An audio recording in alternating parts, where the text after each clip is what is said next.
힘들다, 맨날 싸운다 이런 말씀 하시는데 그런 것 같아요. 우리가 왜 지금 재테크를 하고 왜 우리가 집을 사고 팔고 하려고 하는지에 대해서 이야기를 해봐야 되지 않을까 이런 생각을 합니다. 자녀가 있다면 사실 우리가 열심히 사는 거는 어차피 어쩌면 자녀들을 위한 것일 수도 있죠. 예. 재테크 당장에 이제 1년, 2년 하락하고 뭐 오를 수도 있고 내릴 수도 있죠. 집이. 그렇지 않습니까? 그걸 누가 알겠습니까? 그거 정확히 맞춘다고 하는 사람이 이상한 사람인 거죠. 그걸 어떻게 맞춥니까? 네, 비슷하게라도 맞추면 되는데 결국에는 우리 인생이 아주 길다 보니까 시원스쿨님 나이가 얼마나 되시는지는 잘 모르겠지만 최소한 3, 40년은 더 살아야 될 텐데 길게 보면 결국 부동산은 우상향하지 않겠나 이런 이야기인 거죠. 그렇다면 길게 보고 우리나 우리 자녀들을 위해서 자녀들에게 더 좋은 교육 환경을 선물하고 생활 여건을 선물하는 것은 이 부모의 어쩌면 당연한 도리이자 의무가 아닌가 하는 생각입니다. 돈을 더 벌고 덜 벌고 집이 빠지고 안 빠지고를 떠나서 일단 그런 관점에서 가족들과 이야기를 많이 해보시면 어떨까요? 여기보다 좀 더 좋은 곳에서 살고 싶다. 집이 오르고 내리건 간에.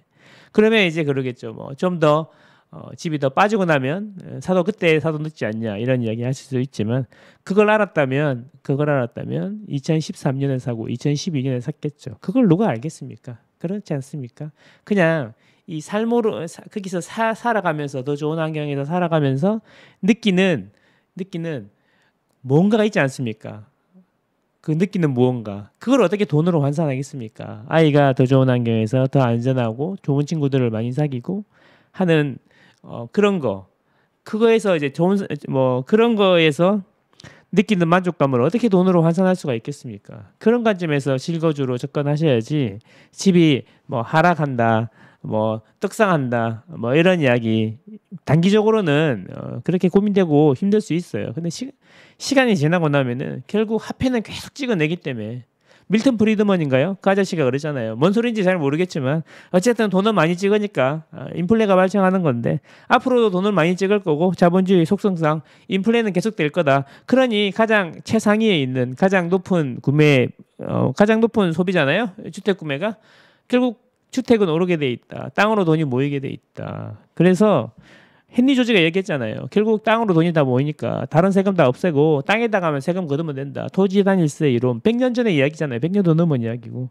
그런 거 아니겠습니까? 자본주의 유지하는 이상 집값이 단기적으로는 오르락 내리락 할 수 있지만 길게 보면 결국 올라와 있어요. 그렇지 않습니까? 그렇게 설득을 해야지. 지금 바닥이니 뭐 꼭지니 이런 이야기 해봐야 뭐 바닥이나 꼭지는 지나봐야 아는 거 아니겠습니까? 다 그런 거 아니겠습니까? 예. 어쨌든 시원스쿨님한테 좋은 결과가 있으시길 바라고 가족이 행복한 방법으로 결정하시기를 부탁드립니다. 자, 마르지 않는 샘물이 큰 공과를 낳아도 어쩔 수가 없어. 큰 공과를 낳아도 어쩔 수가 없습니다. 큰 공은 프로그램을 짜는 곳이지 프로그램을 이용하는 방법을 연구하는 데가 아니거든요. 예, 오늘 뭐 어차피 좀 늦은 거, 뭐 방송이 뭐 이 기사가 뭐 중요합니까? 정 YJ님, 망고쌤 족저 근막염 걸렸는데 대기업이 시키는 대로 하는 게 무슨 얘기신가요? 강의 듣다 현타 왔어요. 주식 차트 분석하는 수준으로 자꾸 기술 위주로 가르치는 느낌인데 이렇게 해서 되나 싶어서요. 그래도 임장 가야 하나 싶어서 발이 아파 못 가는데 불안해서 나불거리네요.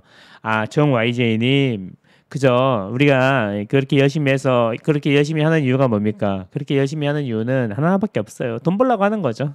돈이 있으면 어쩌면 우리가 좀 더 행복해질 것 같다는 그런 생각으로 하는 거 아닙니까? 그리고 그걸 하면서 만족감이 느껴져야지. 그걸 하면서 행복해야지. 그래야 되는데 이게 건강에 문제가 생기면서까지 누워 있는데 이거 내가 임장을 안 가면 내가 더 가난해지는 거 아닌가?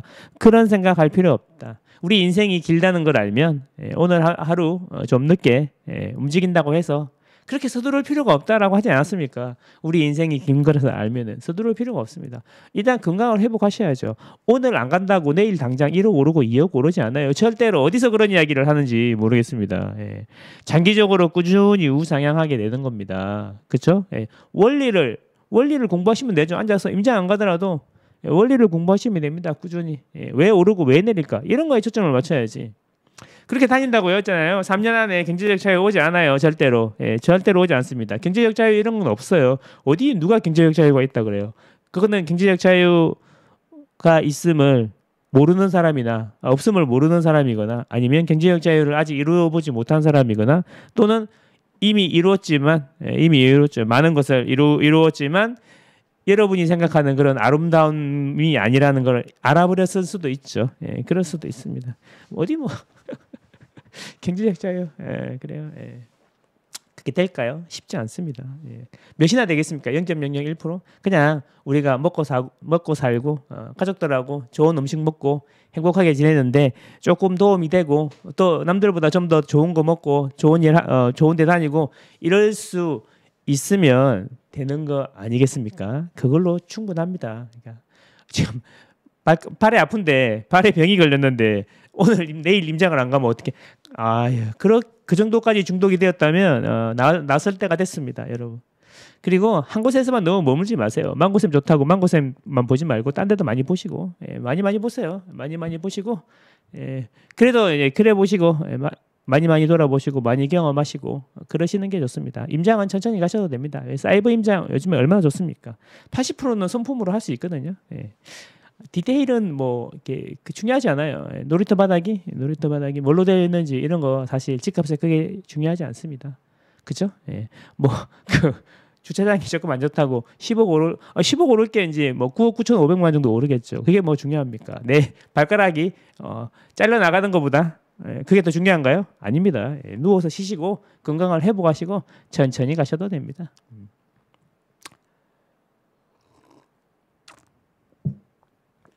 마르지 않는 샘물림. 그렇죠. 마르지 않는 샘물림. 맞습니다. 마음이 급하면 안 돼요.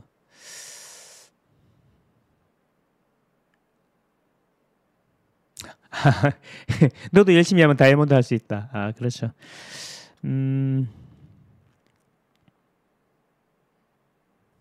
그죠. 루나님 맞습니다. 빚 없이 부족한 거 없이 사는 요즘 전 너무 행복하더라고요. 이 행복도 즐기면서 부동산 공부도 열심히 하는 저 자신이 좋아요. 그러니까 뭔가를 하면서 그 과정이 즐거우면 되는 거예요. 경제적 자유도 그 평생을 살아가면서 이 재테크를 하고 돈을 벌고 자기가 원하는 거, 자기가 만족하는 거, 즐거움을 느끼는 거를 일을 하는 거죠.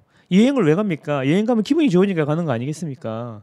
재테크를 하는데 이게 하루하루 행복하고 즐거워. 그러면 그걸로 된 거지 뭐. 그렇잖아요. 근데 막 발이 아픈데 지금 뭐 나가지도 못하겠는데 안 나가면 안 되고 불안과 초조 이런 거에 쌓여 있다. 그러면 그거는 행복이 아니지 않습니까? 그렇지 않습니까? 네. 알겠습니다. 시원스쿨님 울지 마. 왜 자꾸 울고 그래? 시원스쿨님 듣다가 울었다고요? 괜찮아. 저도 막 눈물 콧물 막 흘리고 울고 막 그럴 때 많습니다. 혼자서. 그 젊을 때일수록 더 그랬는데 요즘에는 감정이 이제 돌 같아가지고 잘 울진 않는데 뭐 그렇습니다. 뭐 울 때도 있고 그런 거지. 카타르시스가 오면 되는 거 아니야? 그렇습니다. 과정이죠. 많이 힘든 거 알아요. 남편이나 와이프가 부동산 공부하고 집 보러 다니고 이런 거에 대해서 너무 부정적이고 그런 거죠. 그래서 도와주지는 못할 망정 회방 놓지 마라 이런 마음으로 이런 이야기 하시는 분들 많은데 참 어려운 문제이긴 합니다만 그죠? 어려운 문제네. 잘 해결해야죠. 가족이 행복하는 게 중요한 거니까. 그치.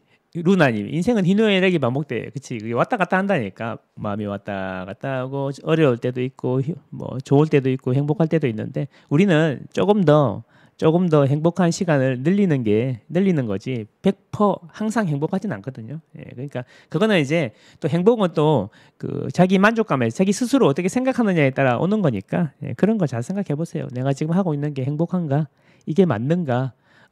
기분만 행복하고 뭐 이게 물질적으로는 승적이 너무 없진 않는가? 뭐 이런 것도 적절히 잘 하셔가지고 예, 맞습니다. 그러시면 됩니다. 꾸준히 뭔가를 하는 게 중요해요. 시간에 묻어가는 게 중요합니다. 하루에 2시간씩만 하세요. 너무 많이 하지 마시고.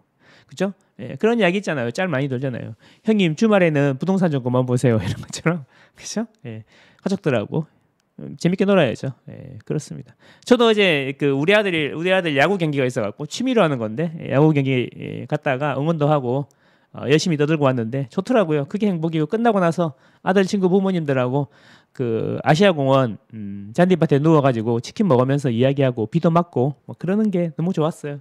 행복했어요. 예. 그러면 되잖아요. 그죠? 하루하루 그렇게 살면 되는 거죠. 예. 그럽시다. 아, 남들과 비교하면 불행해지니까 이제 남들은 비교를 너무 위에랑 하니까 그런 건데 예. 그 비교도 가끔 필요해. 그래야 자극이 되니까. 예. 자극이 되니까 항상 잊지 말아요. 예. 남들보다 조금만 잘 되면 됩니다. 남들보다 조금만 잘 되면 되니까 자기가 할 수 없는 거 이런 거를 자꾸 고민하지 말고 할 수 있는 것부터 하세요. 예. 차근차근 할 수 있는 것부터 하시고 시간이 길단 말이야. 너무 높은 목표나 너무 강한 상대를 만나면 천천히 이렇게 천천히 쌓아 올라가야 되는 거지. 한 번에 되는 게 아니야. 한 번에 절대 그러면 안 돼. 그러면 너무 오버페이스하고 쉽게 지치고 힘들고 그러니까 더 이상 전진을 못 하는 거죠. 그런 거 아니겠습니까? 천천히 하시면 됩니다. 천천히 할 수 있는 거를 천천히 하시면 되고 그 과정이 행복하면 된다. 여러 번 말씀 들으시면 남들하고 비교도 좀 해야 돼. 그렇지? 남들보다 조금 잘 되려고 하는 거잖아. 너무 비교하지 말고 너무 이게 넘사벽만 비교하지 말고 조금씩 어제보다 오늘 내가 더 행복해지면 되는 거 아니겠습니까? 예. 재테크가 별거 없어요. 예. 그리고 마음을 이렇게 내려놔야 돼. 너무 욕심을 부리면 안 돼. 그러면 물리게 돼 있어. 그 짧은 기간에 남들보다 뭐 급성장하고 싶으면 레버리지가 세지게 되고 무리를 하게 돼. 그래서 뭔가 육체적으로, 정신적으로, 금전적으로 항상 문제에 부딪힐 수 있으니까. 저라고 안 그러봤겠어요.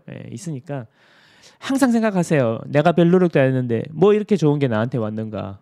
또는 내가 이렇게 노력을 했는데 왜 성과를 못 내고 있는가? 이런 거 생각해봐야 되는 거죠. 그러면 그 방법이 잘못된 거예요. 싹 다 바꿔야죠.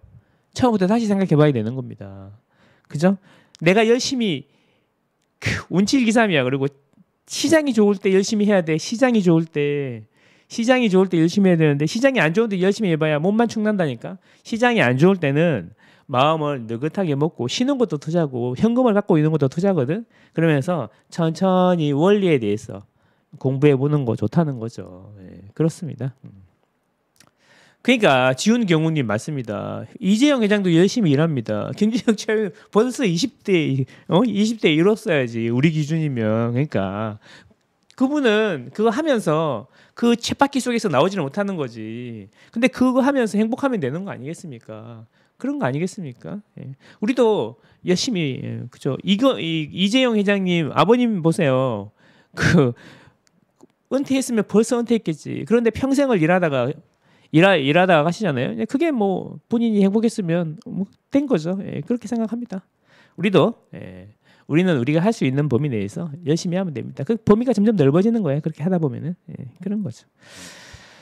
자, 갑자기 유튜브가 끊어지면서 훈장질 많이 했는데 너무 속상해하지 마세요. 당장은 그럴지 몰라도 조금씩 바뀌어 나가는 거지. 세상은 그렇게 한 번에 확 바뀌지 않아요. 절대 그렇지 않습니다.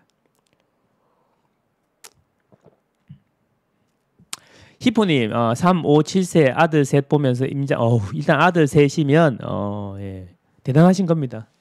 임장 남들만고 못 가 위로 희망이 생기네요. 이제 중요한 거는 내 시간이 아들 셋이고 하면 아들 셋이고 또 히포님이 남자분이신지 여자분이신지 잘 모르겠지만 또 큰 아들도 있잖아. 이게 아들이 넷인 거야. 그렇지? 넷인 거야. 그럼 그 시간을 많이 뺏기고 이제 막 힘들고 치대고 이럴 텐데 그럴 때 이제 그 눈만 조금 돌리면 난장판이 벌어져 있고 이럴 텐데 그래서 시간이 많이 없어. 본인만의 시간이 없고 뭐 애들 다 잠들고 난 다음이라든가 새벽밖에 시간이 없잖아요. 그럴 때 시간을 쪼개 가지고 하는 거라 더 힘들 수도 있어. 그렇죠? 그렇지 않겠습니까? 그래서 어쨌든 근데 걔들 때문에 이제 하는 거잖아요. 힘들지만 또 걔들 어떨 때는 또 걔들 때문에 힘내고 그런 거 아니겠습니까? 자고 있는 거 보면서 또 힘내야죠. 뭐 어떡하겠습니까? 그죠? 예. 그러니까 중요한 거는 내가 보니까 열심히 하는 사람들은 많거든. 열심히 하는 사람들 많은데 정말 오랫동안 꾸준히 열심히 하는 사람은 없어. 예, 많지 않아. 그래서 오랫동안 꾸준히 하루에 1시간이든 자기만의 시간, 2시간이라도 자기만의 시간을 만들라는 거죠.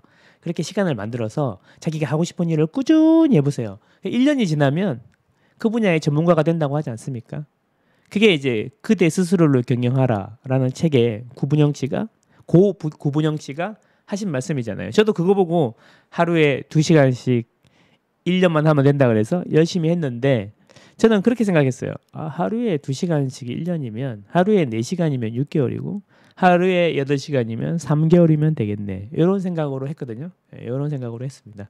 그리고 그 과정이 재밌었습니다. 그래서 2시간이 안 되면 1시간 하면 되고 1시간이면 2년 하면 되는 거 아니겠습니까? 자기만의 시간을 만들고 꾸준히 하는 게 중요하다. 그러니까 불처럼 확 달라올랐다가 막 불처럼 확 꺼지고 그러면 안 된다라는 겁니다. 꾸준히.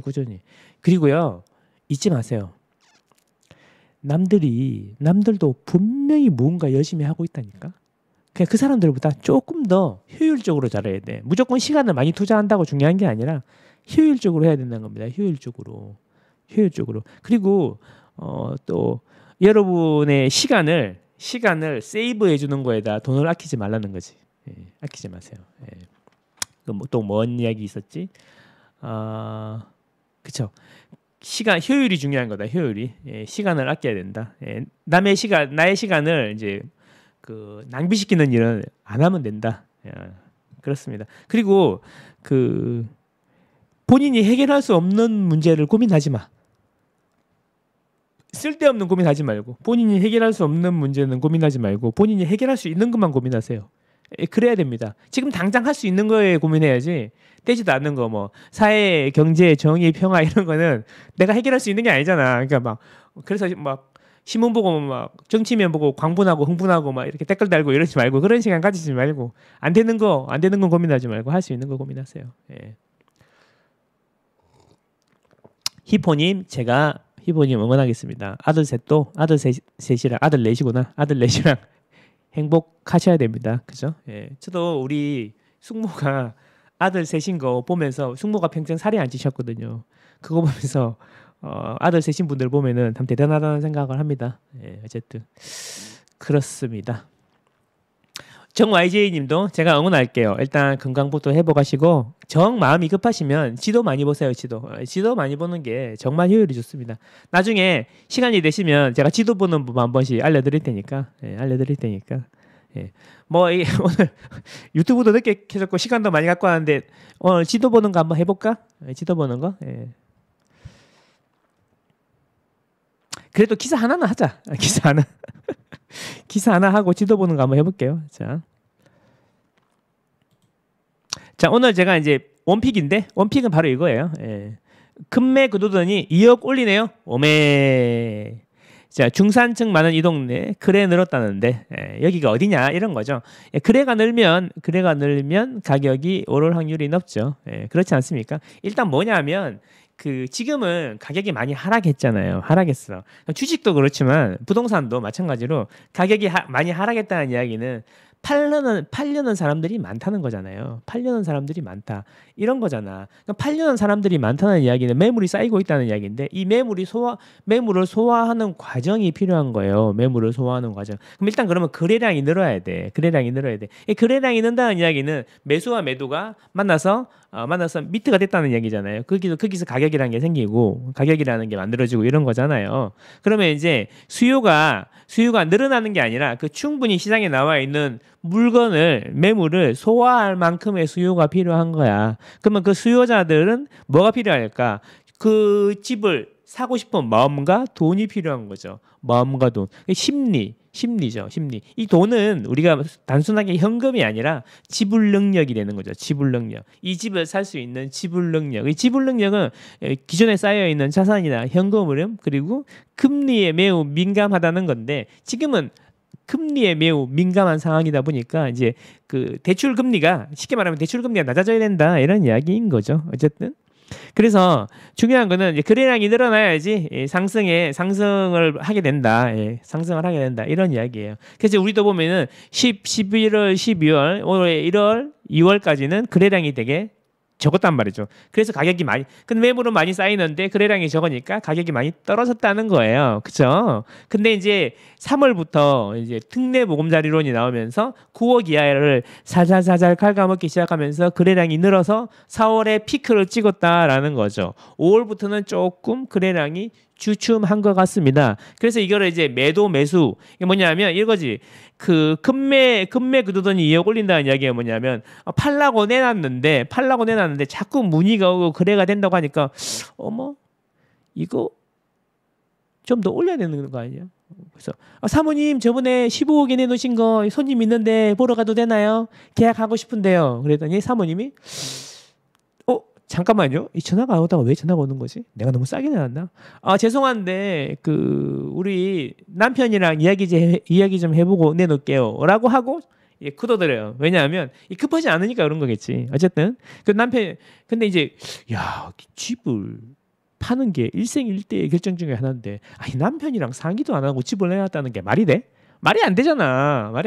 그러니까 결국에는 뭐냐면 갑자기 또 급해서 팔라고 내놨는데 또 전화 오니까 마음이 변해서 이제 올리는 거죠. 그래서 다시 이제 사모님 남편분이랑 상의해 보셨어요? 그러면 예 상의해봤는데 우리가 너무 네이버 매물도 보고 하니까 우리 옆집 18억에 나와 있던데 저는 17억 5천 정도에 2억 올려서 할게요. 그러면 이제 그러시구나. 부동산에서 싹 바꾸면 그러시구나. 예, 알겠습니다. 그러면 이제 일단 좀 빨리 팔리기는 좀 힘들겠네요. 예, 다른 데 알아보시고 혹시 마음 바뀌시면 전화 한번 주세요. 감사합니다. 그러고 전화 탁 끊죠. 탁 끊죠. 그럼 옆에 계약하려고 왔던 분들 앞에 앉아 계시는 분들이 표정이 막 안 좋죠. 예. 15억이었는데 17억으로 올리신대요. 그러면 표정이 막 안 좋죠. 안 좋아가지고 그러면 저희도 생각해 볼게요. 이렇게 되는 거죠. 이게 지금 그거라는 거죠. 시장의 전반적인 상황이라는 거죠. 이거를 내가 3월달부터 계속 이야기했거든. 3월달부터 계속 이야기했고 3월부터 전세도 거래가 좀 될 거라고 말씀을 드렸는데 어쨌든 그래서 이제 거래가 되니까 2억을 올린다는 이야기죠. 어쨌든 여기가 마포 레미안 프로죠. 지난달 16건이 거래됐다. 연초 대비 가격이 1억 껑충 뛰었다. 이런 겁니다. 근데 1억이면 전체적으로 요즘에 분위기 좋은 동네에 비해서 1억이면 연초에 대비 1억이면 많이 오른 건 아닌 것 같은데 어쨌든 바닥을 찍고 올라온다. 이런 이야기죠. 성동 하왕십리 용산 이천 성동 하왕십리 용산 성동이라 그러면 요즘에 이제 핫한 데가 이제 옥수동 뭐 금호동 뭐 왕십리 이런 데인데 하왕십리면 센트라스 이야기하는 것 같아요. 거래가 늘면서 아파트 가격이 반등되었다. 자 이런 곳에 특징이 있는데 어떤 거다 뭐 이런 거 나오겠죠. 어쨌든 올해 초 악재 3종 세트 종합 세트 올해 초 구금리 역전세 입주장에도 집주인들이 버티는 추세다. 오. 자 정부의 규제 완화 이후 정부가 이후 수요가 붙는다는 게 뭐예요? 수요가 붙는다는 게 수요가 붙자 전화가 온다는 거죠. 1억에서 2억 가량 높여 매물을 내놓고 있습니다. 마포의 A공인중개사님 말씀입니다. 부동산 시장의 회복세가 강남 3구에서 마용성, 마포, 용산, 성동. 어쩌면 지난장에 그러니까 상승할 때 있잖아요. 그 사람들한테 아주 각인을 시킨 곳이 마용성이다. 마용성이다. 강남 서초 송파이어서 마용성이다. 어쨌든 4월 이후 이 지역의 거래량이 늘어나고 있는데 거래 가격도 높아지고 있다. 다만 전문가들은 또 이렇게 항상 다만 전문가들은 금매가 소진되고 호가가 높아진 이후에도 수요가 이어질 수 있을지 조금 더 지켜볼 필요가 있다. 이게 뭐예요? 이제 나는 15억이 사고 싶었는데 16억, 17억으로 올리니까 아이씨 이러는 거죠. 예, 어쨌든 그렇다. 근데 4월에 1건 거래되는데 5월에 16건 거래되고 그다음에 뭐 센트라스 같은 경우에는 4월에 5건인데 5월에 11건이 거래가 됐다. 계약 1 기준인 거죠. 자, 그렇다는 겁니다.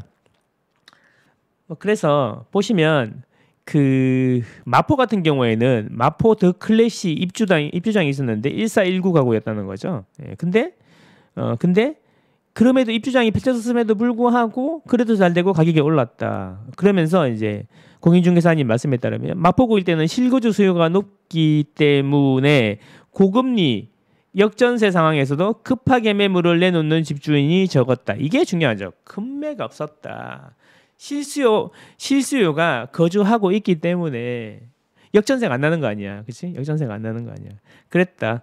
하왕심리 센트라스, 왕심리 뉴타운, 예, 그렇죠. 2호선 라인에 붙어 있고, 신당동 건너편에 있는 거, 예, 저 위로 올라가면 청계천 있고, 거기 옛날에 이제 다 빌라촌이었는데, 이명박근 때, 그, 왕십리 뉴타운, 1차 뉴타운으로 지정되었고, 지금으로 보면 어떻게 보면 시범이죠, 시범. 선도, 시범, 뭐 이런 느낌으로 해갖고, 확 그냥 바꿔버렸죠. 센트라스. 이름이 센트라스인 걸로 봐서 3개 이상의 컨소시엄이 했다. 그만큼 큰 규모였다. 이렇게 알 수 있습니다. 5월에도 11건 체결되었다. 예. 자, 올해 27건이었는데 40%가 5월에 체결된 것이다. 보통 이제 1, 2월 달에는 거래가 거의 없었으니까 4월, 5월이 거래가 많은 건 당연한 거지. 예. 어쨌든 이런 거는 알고 있어야 됩니다. 어쨌든 서울 성동구 행당 옥수 하왕심리 아파트 단지 거래가 꾸준히 이어지고 있다. 정부의 특례보금자리론 출시 이후 마용성 지역의 거래량도 증가했고 특례론 출시 영향으로 특보래라고 하면 되는데 특보래 출시 영향으로 9억 이하 주택 수요가 살아나자 이를 처분하고 상급지로 하려는 시도가 늘어나고 있다. 이거야. 계속 말씀드렸잖아요. 자, 9억 이하 특례보금자리로는 DSR 안 보고 5억까지 되는데 9억 이하에만 대출이 된단 말이에요. 그러면 이제 9억 이하 그러면 가격이 올라야 되는 거잖아요. 당연하죠. 9억 이하가 가격이 오르겠죠. 그러면 이제 9억 이하가 오르고 나면 그다음 그 위에가 오른다는 거야. 자, 9억 이하가 거래가 됐다는 이야기는 사는 사람도 있었지만 판 사람도 있을 거 아니에요. 그 파신 분들이 그 돈으로 이제 어디로 가요? 더 좋은 데로 가죠. 이게 갈아타기잖아요. 갈아타기가 늘어날 거다. 그래서 처음에는 9억이 오르지만 시간이 지나면 9억 상단에가 오른다는 거죠. 상단이. 자, 아까도 말씀드렸지만 집을 살려면 돈하고 심리가 필요해요. 돈하고 심리가 필요한데 어쨌든 항상 사람들은 더 좋은 곳으로 이사 가기를 원하죠. 상급지 갈아타기 하기를 원하죠. 왜냐하면 상급지 가격이 떨어져가지고 우리 집이랑 가격이 좁아졌으니까. 그래서 이사 가고 싶은데 그러면 우리 집이 팔려야 되잖아요. 우리 집이. 근데 이제 우리 집이 9억 이하다 보니까 특례보금자리론으로 사러 오는 사람이 있어. 그럼 얼른 팔고 그 돈으로 9억 이상으로 가는 거죠. 9억 이상으로. 자, 여기서 중요한 거. 실수요자가 집을 살려면 그죠? 돈하고 심리가 있어야 돼. 돈하고 심리, 투자자도 마찬가지예요. 돈하고 심리. 자, 그러니까 이 돈은 지불 능력이라고 그랬고 이 지불 능력에는 금리도 있고 대출도 있지만 기존에 갖고 있던 자산도 중요하다는 거죠. 자산. 그러니까 내가 갖고 있던 집이 얼마냐에 따라 얼마냐 이런 거죠. 그래서 9억짜리 갖고 있었는데 9억짜리가 팔리니까 11억, 12억짜리로 가는 거지. 그럼 11억, 12억짜리로 사면 11억, 12억짜리 판 사람은 또 그 다음에 또 어디로 가요? 15억, 16억으로 가겠죠. 이게 뭐냐면 물결 효과 막 이런 것처럼 막 점점점 옆으로 퍼지는 거죠. 9억 이하가 밀어서 11억, 12억, 11억, 12억이 밀어서 15억, 20억 이렇게 가는 거야. 이게 뭐예요? 특례보금자리론이 쏘아올린 자금공? 이건 아니구나. 특례보금자리론 나비 효과라는 거죠. 이런 식으로 시장이 흘러가는 겁니다, 여러분. 이걸 이해해야 됩니다. 근데 그렇죠. 야, 20억짜리 집이 누가 있어서 저 20억짜리 집을 사냐 그러는데 현금 20억으로 탁 사는 사람들도 있지만 그런 분들 많지 않아요. 보통 자기가 15억짜리 집 살다가 그동안 저축해 놓은 거 또는 대출 조금 보태가지고 20억짜리 가는 거예요. 그죠? 그런 겁니다. 그러니까 우리가 어떻게 해야 돼? 우리가 결국 좋은 데로 가려면 처음부터 좋은 집을 살 수 없으니까 작은 집이라도 사가지고 점점 모아서 점점 갈아타고 해가지고 좋은 데로 가야 되는 거잖아요. 그죠? 실거주자는 그렇게 해야 되는 거잖아요. 그래서 이제 하락기 때 갈아타기 하시라 이런 이야기 하는 겁니다. 어쨌든 그렇다. 용산구는 왕국맨션, 한강맨션 이게 이제 대표적인 재건축 단지들이죠. 20억이 넘는 고가임에도 속속 계약이 체결되고 있다. 최근 재건축 규제 완화 움직임에 따라서 수요자들의 매수 문의가 늘고 있다라는 겁니다. 자, 마용성 같은 경우에는 마포, 용산, 성동구 같은 경우에는 용산은 사실 잘 모르겠는데 용산도 물론 많이 하긴 하지만 마포하고 성동이 이미 완료된 그 도시재생 재개발이 많죠. 그래서 이제 교통이 편리한 것과 함께 도시재정비 사업으로 신축 아파트가 대단지로 들어섰다. 이게 무슨 이야기냐면 원래 마용성은 교통이 좋은데 집이 너무 오래됐어. 빌라가 너무 많아. 근데 그게 싹 다 재개발이 돼갖고 새 아파트 신축 대단지가 확 들어오니까 뭐 출퇴근하기도 좋고 서울 3대 업무지구에 막 20분 30분이면 다 도착할 수 있고 이러니 집값이 안 올라? 오로지? 그런 거 아니겠습니까? 마포 레미안 브루지오 그쪽 그 산 재건축할 때 재개발할 때 집 싹 다 밀고 재개발할 때 집 싹 다 밀고 나니까 그 산이 하나가 덩그러니 나왔잖아요. 야, 그 산을 다 깎아가지고 아파트를 지은 거죠. 무슨 소리냐? 자, 제가 블로그에다 올렸었는데 자, 요거 한번 보실게요. 자, 잘 보이시나요? 예. 자, 여기 보면 이제 우리 이제 지하철 노선도인데 지하철 노선도 다시 예, 지하철 노선도인데 보시면 이게 이 까맣게 칠해 놓은 거 있잖아요. 이게 뭐냐면 우리나라 서울 3대 업무지구라는 거예요. 수도권은 지하철 노선이 제일 중요하니까. 3대 업무지구다. 지구인데 이 동그라미가 큰 데는 그나마 업무지구가 크고 그 을지로 입구라든가 강남역이 크고 그러면 여의도는 사실 막 규모가 되게 큰 건 아니잖아요. 근데 이제 마포라든지 옥수금호가 여기 있다는 거야. 여기 위치해 있다는 거죠. 그러니까 여기서 이제 접근성이 좋잖아요. 모든 것에 접근성이 좋잖아. 그래서 지하철 타면은 2, 30분 내에 3대 업무지구에 다 도착할 수 있는 거지. 물론 요즘에 뜨는 데가 이제 그 디지털밸리도 여기 밑에 가면 판교도 있고 그러잖아. 판교도 있고. 그냥 어쨌든 이쪽에 두 군데 살면은 이 모든 업무지구에 접근하기가 좋으니까 직장 다니시는 분들은 여기보다 좋은 데가 없다는 거죠. 그렇죠. 그래서 여기가 근데 여기 살고 싶은데 빌라가 너무 많고 빌라촌이고 하니까 집이 오래되고 하니까 불편하잖아. 그래서 별로였는데 아파트 신축으로 싹 바뀌니까 사람들이 그걸로 가는 거지. 소득 수준 높고 직장 생활하고 맞벌이하고 이런 분들이 가는 거죠. 그래서 집값이 튄 거죠. 그죠? 예, 그렇습니다. 아직도 서울 시내에 빌라가 많은 곳은 이제 처음 시작하시는 분들이 출퇴근하기 좋으니까 살고 있는데 예, 그런 곳이 아파트촌으로 싹 바뀌면 가격이 확실하게 많이 뛴다. 그래서 제가 이제 여러 번 말씀드렸던 게 뭐냐면 이런 거죠. 그 옥수금호, 마포 이런 데를 보면은 우리나라에서 교통 하나로 가격을 어디까지 올릴 수 있는지 예, 보여준다라고 말씀드린 겁니다. 예, 그래서 그렇다. 결론적으로 이 기사들을 이야기해 보면 이런 거죠. 그 마포라든지 성동, 옥수 이런 데는 교통도 좋고 신축 대단지가 들어오니까 실수요자들이 많단 말이야. 그리고 여기가 이제 거래가 많이 되고 하면서 이제 거래량이 늘어나면서 매물이 소화가 되고 하면서 가격이 오른다 이런 이야기인 거예요. 거래가 많이 되는 곳에 집중해야 된다 이런 건데 근데 사실 또 이런 것도 있어. 단지가 크잖아. 단지가 크니까 거래량이 많은 거지. 그래서 실거래만 보는 거는 좀 그렇고 전체 단지 수 대비해서 거래량, 그러니까 회전율 이런 게 매매 거래량이 얼마나 많은지 이런 것도 되게 중요한 것 같습니다. 예. 어쨌든 네, 거래 건수만 보면은 큰 단지들이 많지. 우리나라에서 헬리오시티가 거래량이 제일 많겠지, 그죠? 헬리오시티가 거래량이 제일 많겠죠.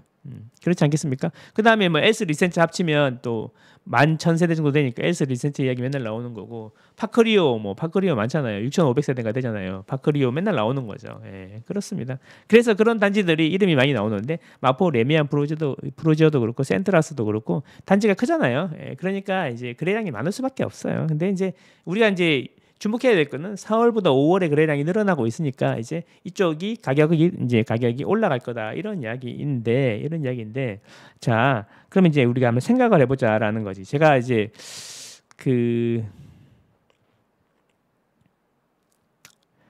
항상 말씀드리는 건데 그 온기는 옆으로 이렇게 퍼지거든요. 온기가 옆으로 퍼져요. 부동산 시장도 내 옆에가 막 되게 뜨거우면 나도 어떻게 돼요? 뜨거워지는 거죠. 하지만 그 온기는 나한테서 시작한 게 아니라 옆에서 시작한 거죠. 옆에서. 그래서 온기가 뜨거운 데는 이렇게 온기가 올라가는 거고 차가운 것도 마찬가지야. 우리 내 옆에가 너무 차가우면 차가운 기운도 옆으로 옮겨오는 거죠. 그런 거를 이제 제가 뭐 위계니 뭐 생활권이니 이런 이야기로 많이 말씀을 드리는데 자 소울 한번 볼게요.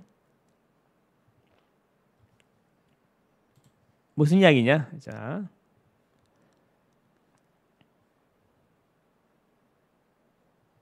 자, 계속 말씀드린 거 있잖아요. 계속 말씀드린 거. 한 두세 달 낸 것 같은데. 자, 강남 4구에서 이 서울에 그 지난주 한국감정원 기준으로 매매가 얼마나 많이 올랐는지, 아파트 매매 가격이 얼마나 많이 올랐는지를 지도에 색깔로 표시해 놓은 거예요. 구별로. 뭐 이러면 가시성이 좋지 않습니까? 그래서 지도 많이 보라고 하는데 자 그러면 이 강남 동남권 강남 4구 서초 강동 송파 서초 강남 송파 강동 여기서부터 온기가 계속 옆으로 퍼진다 그랬잖아요. 그죠? 퍼진다 그랬잖아요. 이런 거야. 여기가 퍼지고 나니까 그 다음에 어디가 올라? 이제 마포가 용산이 오르고 마포가 오르고 성동구가 오르는 거지. 이 근처가 온기가 옆으로 퍼진다고 했잖아. 옆으로. 그래서 이게 근처가 퍼지는 거죠. 그 이야기는 뭐냐면 이제 강남이 많이 올랐는데 그 온기가 이제 그 옆에 마용성 이런 데로 옮겨가고 있다. 이런 이야기를 하는 겁니다. 근데 이거를 이 원리를 알면 너무나 간단한 거예요. 너무나 간단한 거. 이거 제가 방송 꾸준히 들으신 분들은 아시겠지만 제가 몇 달 전부터 계속 이야기한 거잖아요. 계속 온기가 퍼져서 갈 거다라고 말씀드린 거잖아요. 그래서 제가 그렇게 말씀드리는 이유가 이런 걸 알면은 아 강남 4구가 올랐으니까 이제 그 옆에 있는 마용성이 오르겠구나. 또 마용성이 오르고 나면 온기가 계속 퍼져갖고 강서구도 오르고 그다음에 노원도 오르고 그러겠구나. 그리고 분당도 오르고 수지도 오르고 광교도 오르겠구나. 이런 순서가 있다는 거 순서. 이런 거를 잘 알면 좋아요.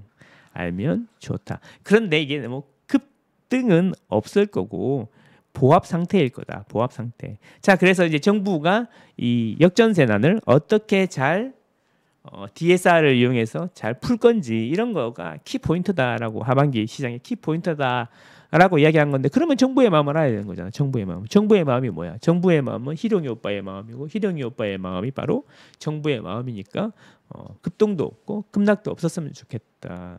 그렇게 어떻게 잘 조절을 해서 내년 봄까지 이어갈 건지 그 생각뿐일 거예요. 아마.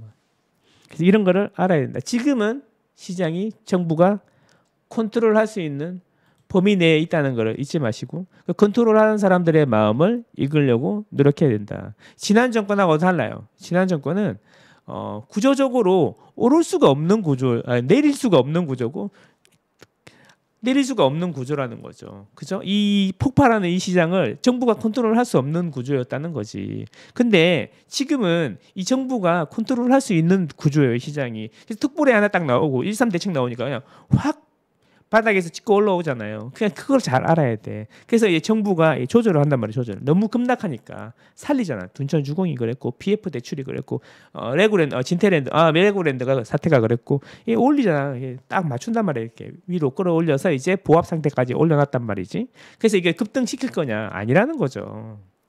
세계 경제 이야기하고 뭐 금리 이야기하고 이러시는데 그거는 이제 정부가 컨트롤할 수 있는 범위가 아니란 말이야. 그럼 정부가 컨트롤할 수 있는 거는 이제 할 수 있는 범위 내에서 할 수 있는 걸 최대한 해가지고 급등도 급락도 없이 내년 봄까지 쭉 이어지기를 기대하고 있다. 자, 그래서 이제 큰 이슈는 하락 요인 중에 가장 큰 이슈가 역전세인데 이 역전세 이슈를 DSR로 어떻게 잘 조절해서 내년 봄까지 끌고 갈 거냐. 이게 정부의 핵심 이슈일 거다. 저는 이렇게 생각합니다. 네, 그렇습니다. 그 얘기 계속 요즘에 그래서 뉴스 읽을 때 역전세 이야기 계속 말씀을 드리는 거고 DSR 이야기 계속 말씀을 드리는 거고 시장 분위기에 대해서 계속 말씀을 드리는 겁니다.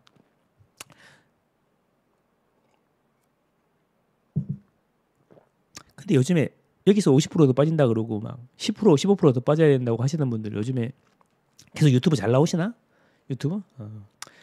참 부럽네. 대형 채널에 그렇게 틀면 나오고 이렇게 가시는 게 참 부럽긴 한데 이 상황을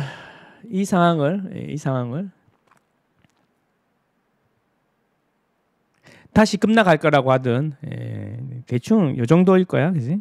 대충 이런 데서 이제 다시 급락할 거라고 그렇게 이야기했는데 이렇게 반전을 해버려 가지고 이 상황을 또 어떻게 설명을 하실 건지, 어떻게 또 설명을 하실 건지 궁금하네요. 반전해버렸잖아. 그죠? 그래, 떨어질 때는 끝도 없이 떨어질 것 같아. 근데 시장은 생물처럼 자꾸 변하니까요. 그런 거죠. 우리는 그래서 제가 항상 말씀드리는 게 감에 의존하고 남의 이야기에 의존하지 말고 스스로 시장을 분석할 수 있는 능력을 키우고 그런 걸 알려주는 사람이 있으면 도시락 싸들고 가서 배우라는 겁니다. 그냥 무조건 열심히 하라. 구체적으로는 모르겠고 디테일만 막 이야기하고 이런 것도 좋은데 일단 인생은 운칠기삼이기 때문에 운이 시장의 흐름이고 특히 부동산은 그렇다는 거죠. 자기의 노력이 3이라는 거예요. 이 노력을 장이 안 좋은데 아무리 열심히 해봐야 팔만 아픈 거죠. 그런 거 아니겠습니까? 그렇습니다. 오늘 여기까지 해야 되겠네요. 유튜브 오늘 방송 상태가 안 좋아가지고 그 점은 미리 챙겼어야 되는 건데 어쩔 수가 없네요. 죄송하고요. 혹시 여러분들이 궁금한 거 있으면 질문 좀 올려놔봐봐. 그러면 제가 한번 알려드리도록 하겠습니다. 그리고 제가 발이 아프시다 그러니까 지도 보는 거를 잠깐 한번 어제 톡방에서도 얘기했는데 자 보세요.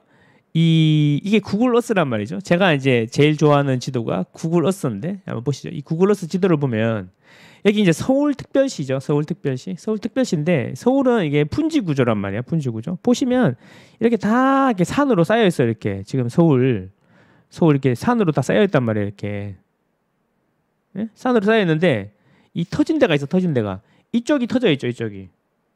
이쪽이 터져 있죠. 왜? 이제 강이 일로 흐르니까 강이 이쪽으로 흐르니까 이 태조평야가 만들어진 거잖아요. 여기가 김포평야잖아요. 근데 이거를 더 확대를 해보면 이렇게 집으로 싹 다 막혀 있어. 더 이상 결국 제가 드리고 싶은 이야기 이 지도만 보면은 무슨 생각이 드냐면은 이게 서울에 빈 땅이 하나도 없다는 거죠. 이 많은 땅에 이 넓은 땅에 빈 땅이 하나도 없다는 거죠. 근데 사람들은 돈벌이 할 때는 다 여기 있잖아. 그죠? 판교 테크노밸리를 빼면 대부분 서울 주변에 직장들이 다 여기 있잖아. 그럼 서울로 다 오고 싶은데 다 집 더 이상 지을 데가 없으니까 서울에서 신축을 바라는 건 뭐예요? 신축을 바라는 건 하나밖에 없죠. 재건축 재개발을 통해서 신축을 공급할 수밖에 없는 거죠. 이 지도만 보면 이런 게 다 이해가 된다는 거예요. 굳이 우리가 뭐 어려운 이론이나 이런 걸 배우지 않아도 말이죠. 그죠? 그렇다는 겁니다. 그래서 제가 지도보라는 말씀을 많이 드리는 겁니다. 본성자유님, 명구세님 현 분위기를 데드캣이라고 하는 의견은 어떻게 보시나요? 2009년의 데드캣과 상황과 비슷하다고 했어요. 이제 그런 거죠.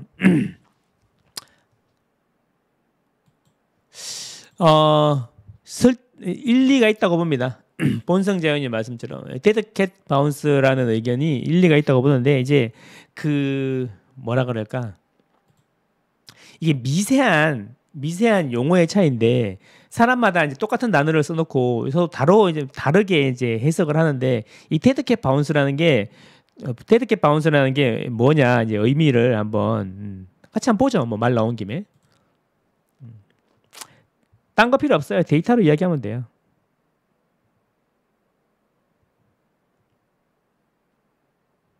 요거는 이제 리얼망고 들어가시면 무료 버전으로도 다 볼 수 있어요.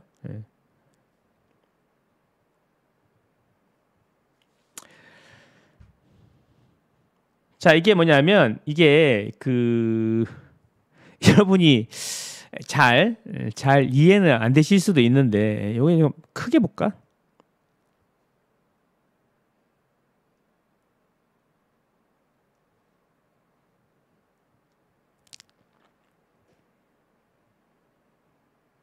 이건 제가 보려고 개인적으로 만든 건데 이거는 실거래네.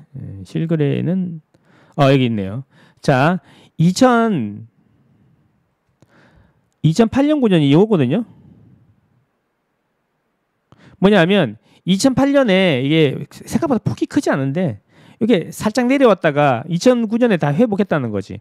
그 이후에 이제 이렇게 이제 2010년, 11년, 12년, 13년 동안 이렇게 14년까지 이렇게 가격이 쭉 천천히 하락했다. 그래서 이번 장도 그렇게 될 것이다라는 거죠. 그렇죠? 그렇게 될 것이다라는 거죠. 맞나요? 예, 그렇게 될 것이라는 거죠. 그게 이제 데드캣 바운스 이야기 하는 거죠. 그러면 이렇게 보자는 거지. 그러면 그때 시장이랑 지금 시장이랑 다른 것은 뭐가 있고 같은 건 뭐가 있냐. 이런 이야기인데. 그런 이야기인데. 자, 자, 서울은 이렇잖아요. 서울은 이렇잖아요.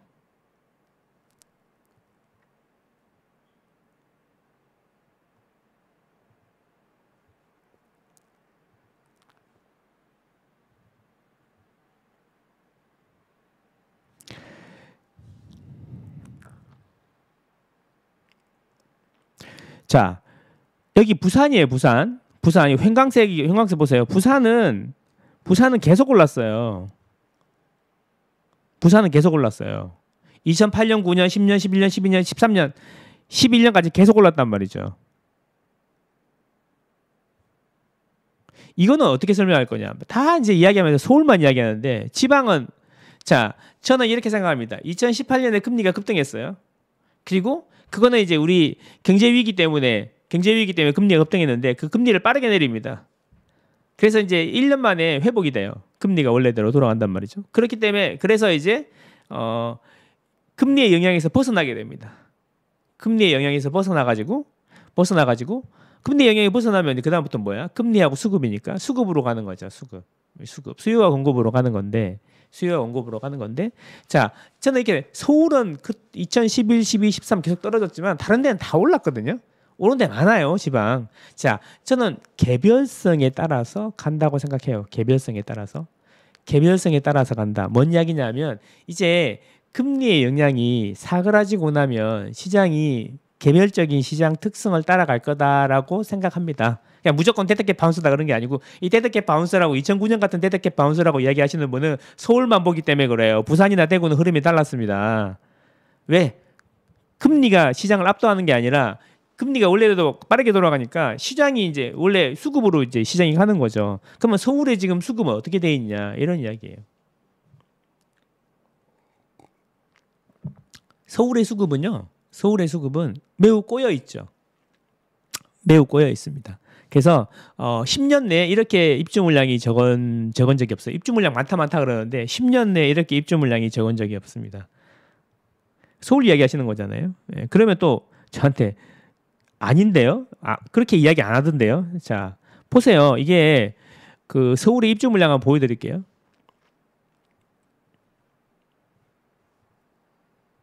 이렇게 보시는 게 맞겠다. 이 질문에 답을 하려니까 되게 자꾸 길어지는데 보시면 자 보세요. 지금 이게 2022년 작년 올해 내년 후내년 입주 물량이에요. 거의 집계가 완료된 거거든요. 물론 숨어 있는 입주 물량이 있을 수도 있지만 이 보시면 여기 보세요. 여러분이 눈으로 보시기에는 이 입주 물량이 자 보세요.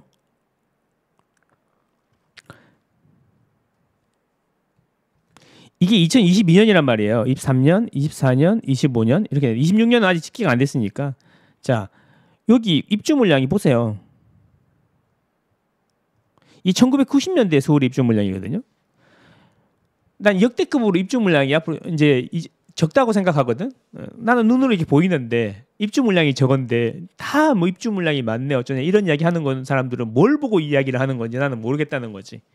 뭐 0.5%는 쓸모가 없어요. 알겠어요. 그 0.5%는 쓸모 없는 건 알겠는데 이렇게 보시면 지금까지 이렇게 입주 물량이 적었던 적이 있냐 이거지. 맨날 30년 동안. 근데 이런 상황이 벌어질 건데 그러면 어떻게 될 것 같습니까, 여러분? 서울시장 어떻게 될 것 같습니까? 그래서 2030년이 돼야 오른다. 이게 왜냐? 매매가 많이 떨어졌고 전세가율이 낮으니까 전세가율이 차올라 가지고 뭐 차오르는데 옛날처럼 3, 4년 걸릴 거고 그 이후에 또 안정기 거쳐가지고 2030년 돼야 오른다 이런 이야기는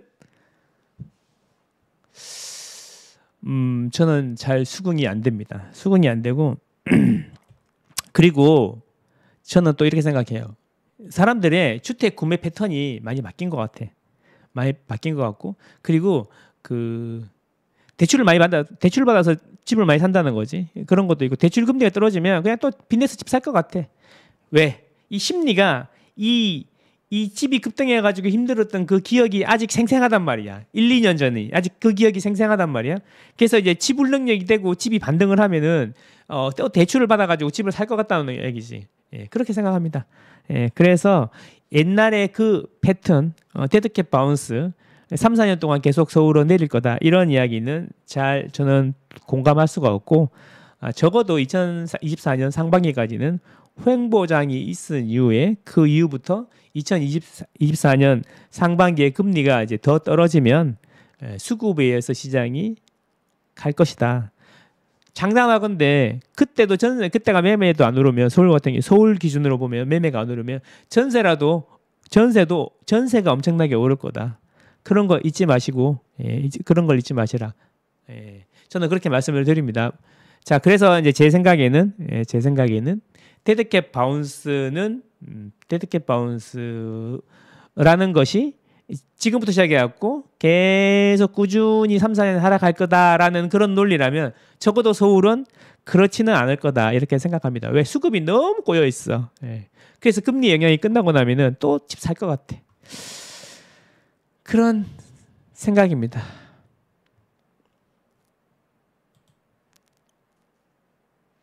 자, 망고쌤님 서울 아파트 세율이 있다는데 경기도도 세율이 있잖아요. 그렇죠. 분당 과천은 당연히 비싼 거 알겠는데 그 외 지역 중에 서울도 넘는 가격이 있던데 이런 건 어떻게 해석을 해야 할까요? 예를 들면 광교동탄 왜요? 광교동탄 좋잖아요. 가보시면 넓고 쾌적한 신도시에다가 집도 새 집이고 좋잖아요. 왜? 그래서 좋은 거죠. 뭐 그죠. 서울에도 학군도 별로 안 좋고 교통도 별로 안 좋고 환경도 별로 안 좋은 데가 많잖아요. 그죠?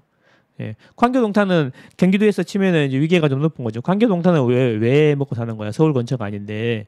자, 거기는 제가 계속 말씀드리지만 삼성전자 생활권이라는 게 있다니까. 삼성전자 생활권 고소득자들이 있다니까. 그 삼성전자 생활권을 이해해야 돼. 꼭 서울에 안 와도 그 괜찮은 월급 받으면서 살 수 있는 곳이 삼성전자 생활권이야. 그런 걸 이해하셔야 됩니다.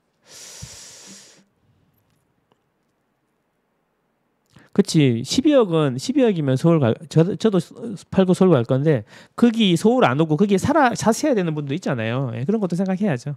예, 근데, 제가 이제 몸이 가볍고, 애기도 어리고, 그러면 12억이면 팔고 서울에 올 것 같습니다. 저도. 집 가격이 횡보하면 당장 살 필요가 없어지고 수요가 더 줄어들어 가격이 떨어지지 않을까요?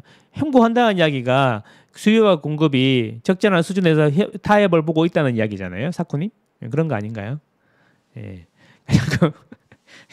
집이 있는데 떨어질까 걱정하고 없는데 오를까 걱정하고 그런 마음은 알겠는데 횡보라는 거는 많이 오르지도 않고 많이 내리지도 않는다. 그런 이야기 되겠습니다. 전국적으로 데드캣일 수 있지 않을까요? 추후에 금리에 영향이 없어지면 결국 공급 물량에 따라 다르겠지만 제니 강님 좋은 의견입니다. 좋은 의견. 예, 코로나 그러니까 그래서 제가 말씀드리는 게 집값을 움직이는 거는 수요와 공급이 아니라 수요와 공급도 있지만 두 가지가 있다. 계속 제가 방송 때 말씀드리는데 금리하고 수급이다. 근데 금리는 대부분의 시간을 이제 그 상수로 그 금리가 집값을 막 올리거나 확 내리지 않아요. 보통 평타 때린다면 이제 금리는 큰 영향이 없기 때문에 보통 수급으로 설명을 많이 하는데 금리가 급등하거나 급락을 하게 되면은 이제 시장의 수급을 관계없이 시장을 흔드는 요소가 된다는 거죠. 근데 지금은 금리가 시장을 흔들고 있는 시기다라고 저는 판단하는 거예요. 근데 이제 말씀하신 대로 코로나 폭등기에는 금리가 이제 비정상적으로 낮았잖아요. 그래서 유동성이 풀리면서 전국이 다 오른 거죠. 뭐 입주 물량이 있건 없든 간에 무조건 다 올랐다는 거죠. 그래서 이제 그런데 지금 그러면 이 금리가 이제 영향이 상수 영역으로 왔느냐? 저는 아직 아니라는 거죠. 금리도 아직까지도 금리의 영향이 크다라는 거죠. 더 떨어져야 된다라고 생각하는 거예요. 더 떨어져야 된다 생각하는 건데 그 더 떨어지는 시기가 2008년이나 IMF 때처럼 급격하게 떨어지는 원래대로 돌아가는 그런 시기가 아닐 거고 천천히 돌아갈 거다 이런 이야기인 거죠. 예, 그렇죠? 맞습니다. 근데 추후에 금리 영향이 떨어지면 결국 공급 물량으로 갈 거죠. 갈 건데 전국적으로 데드캣 바운스가 온다기보다 이렇게 생각하면 돼요. 금리 제가 이제 그래서 말씀드리는 마지노선이 기준금리 기준으로 2.0, 1.5 이 사이가 되면 이제 수급장이 이제 벌어질 거니까 지역별로 수급을 잘 체크해서 투자를 하시고 뭐 그렇게 해라 뭐 이런 이야기죠. 그래서 예, 그래서 자유 그 본성 자유형에 제가 막 계속 이제 말씀을 드렸던 게 뭐냐면 이런 거예요. 이제 무주택 실수요자도 집을 사시는데 무주택 실수요자는 두 가지를 생각해라는 거죠. 청약이 좋아요. 청약을 하시고 청약 못 기다리겠고 내가 뭐 잘 되기도 잘도 모르겠고 안 하겠다 하면은 그 순간순간 역전세가 나올 거거든. 연말까지. 예, 그래서 청약이나 금매를 노리시다라고 제가 한 달 전부터 계속 말씀을 드리는 겁니다. 방송에서. 예, 그런 부분이 좋습니다.